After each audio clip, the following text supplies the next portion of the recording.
Бүгін сессияның 3-ші күні. Біз бүгін инклюзивті білім берудегі психологиялық бейімделу орталығындамыз.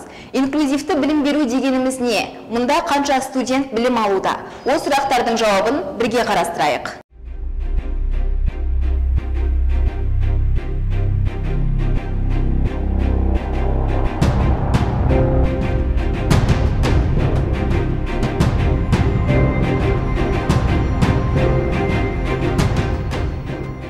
Орталықта мүмкіншілігі шектеулі студенттер 60 студент. Студенттер бұл орталықта бос уақыттарында және үй тапсырмасын орындауға келеді. Және бұл орталықта ол кісілер жеке психологиялық көмек береміз. Экзамен біткен уақыттан кейін ата-аналармен тренингтер жүргізіп, ата-аналармен кездесу жасаймыз. Экзамен уақытында барлық студенттерге топпен және жеке психологиялық көмек көрсетіледі.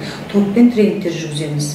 Осы 60 студентке қазір енді жеке емтихан басылар уақытта, барлық емтихан басылар уақытта алдында мен бәріне өзіне жеке көмек беріп кетемін.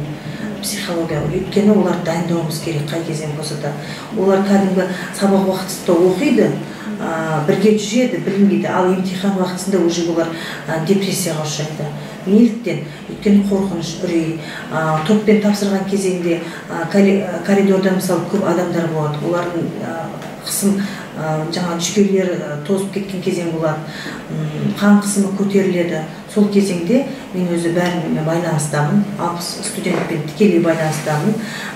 Ұялы телефон арқылы болсын, қоңырау шалады, мен келіп ол кісілерге жеке психологиялық көмек көрсетуге әрқашанда дайын, көрсетіп жатқан кезеңім бар.